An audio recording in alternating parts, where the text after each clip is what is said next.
வணக்கம். இன்னைக்கு மறுபடியும் ஒரு குட்டி ஸ்டோரியோட வந்திருக்கேங்க. புத்திசாலி எங்க இருந்தாலும் பொழைச்சிப்பான்னு சொல்றதுக்கு ஒரு சின்ன சின்ன கதைகள் இது ஒரு வில்லேஜ்ல நடக்கிற கதை. ஒரு அப்பா, ஒரு அம்மா, 2 குழந்தைங்க, அழகான ஒரு ஃபேமிலி, சராசரியான ஒரு வாழ்க்கை வாழ்ந்துட்டு இருக்காங்க. அப்பா நல்ல புத்திசாலி, பட் நல்ல கடுமையான உழைப்பும் சரி, அதே மாதிரி அவர் புத்திசாலித்தனத்தால முன்னேறிட்டே வந்துட்டு இருக்காரு. பட் இது ஊர் மக்கள் பார்க்கும்போது நம்மளுக்கு தான் தெரியுமே, ஊர் மக்கள் எல்லாருமே ஒரு ஆள் வளரவே விட மாட்டாங்களே, தந்திரமா ஏதாவது ஒண்ணு பண்ணணும்னு நினைச்சிட்டு பக்கத்து ஊர்ல ஒரு திருடு போயிருக்கும். அந்த இடத்துல இவர் இருந்ததால இவரை போலீஸ் கிட்ட தப்பா சொல்லி போலீஸ் இவரை கைது பண்ணிடுறாரு. ஜெயில கொண்டு போய் அடைச்சிடுறாங்க. இன்னும் அந்த கேஸ் நடந்துட்டு தான் இருக்கு. இவர் ஒருத்தர் தான் சம்பாதிக்கிறதால இந்த குடும்பம் அம்மா 2 குழந்தைங்களை வச்சு ரொம்ப கஷ்டப்படுறாங்க. இந்த ஃபேமிலி, இந்த ஒய்ஃப் என்ன பண்றாங்கன்னா, ஹஸ்பண்டுக்கு லெட்டர் போடுறாங்க. ஏங்க, இது மாதிரி ரொம்ப கஷ்டமா இருக்கு சாப்பிட்றதுக்கே, அதால நான் நம்மளுக்கு பின்னாடி ஒரு லேண்ட் இருக்குல்ல, அந்த லேண்ட்ல நான் விவசாயம் பண்ணலான்னு பாக்குறேன். ஆனா என்னன்னா, அந்த லேண்ட்ல நிறைய புதர்கள் இருக்கிறதால எனக்கு முதல்ல அதை கிளீன் பண்ணணும். அந்த கிளீன் பண்றதுக்கு போய் ஊர்ல போய் காசு கடனா கேட்டா கூட என்ன சொல்றாங்க, நீ திருடனோட பொண்டாட்டி தானே சொல்லி என்னை உதாசீனப்பட்டு என்னை அனுப்பிச்சிடுறாங்க.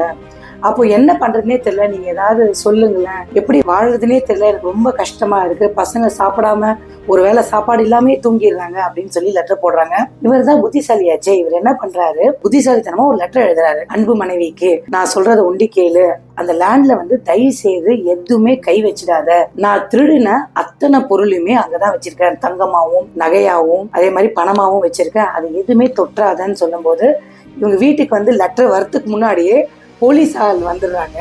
வந்துட்டு அதை ஃபுல்லா கிளீன் பண்ணி தேடி எல்லாத்தையும் பார்க்கும்போது அது கிளீன் ஆயிடுது. இவளுக்கு ஒண்ணுமே புரியல. அதுக்கப்புறம் தான் லெட்டர் வருது. வந்ததுக்கு அப்புறம் இவ திருப்பியும் பதில் கடிதம் போடுறா. ஏங்க, இப்போ பாத்தீங்கன்னா இந்த மாதிரி லெட்டர் வந்தது, அதுக்குள்ளயுமே போலீஸார் தேடி பார்த்துட்டு எதுவுமே இல்லைன்னு சொல்லி திரும்பி போயிட்டாங்க. இப்போ நான் என்னங்க பண்றது அப்படின்னு கேட்குறா. அதாவது தன்னோட புத்திசாலித்தனத்தை எப்படி சொல்றாரு பாருங்க. இப்போ கிளீன் ஆயிடுச்சுல்ல, இப்போ நல்லபடியா விவசாயம் பண்ணி நம்ம ஃபேமிலியை பார்த்துக்கோ, கூடிய விரைவில் நான் விடுதலை ஆயிடுவேன், என் மேல எந்த குற்றம் இல்லைன்னு நிரூபிச்சுட்டு நான் வந்துடுவேன்னு சொல்லிட்டு பதில் கடிதம் போட்டுறாரு. இதை மாதிரி எழுதி முடிச்ச உடனே தான் கூட இருக்க கைதிக்கிட்டே இவர் உண்மையை ஒத்துக்கிறாரு. என்ன சொல்றாருன்னா, எனக்கு கண்டிப்பா தெரியும் நம்ம போடுற லெட்டர் போலீஸ் கிட்ட படிச்சு பார்த்துட்டு தான் போகும்னு, அதால தான் நான் முன்னாடி இருக்க கடிதத்துல அந்த லேண்ட்ல நகையும் தங்கமுமா இருக்குன்னு சொல்லி போட்டேன். பட் அப்படி எதுவுமே இல்லை, நான் எந்த ஒரு திருட்டும் பண்ணல, நான் ரொம்ப நேர்மையானவன் சொல்லி முடிக்கிறாங்க. இதுல இருந்து என்ன புரியுதுன்னா, புத்திசாலி எங்க இருந்தாலும் தன் புத்திசாலித்தனத்தால முன்னேறுவான், பொழைச்சிப்பான்னு புரியுதுங்க.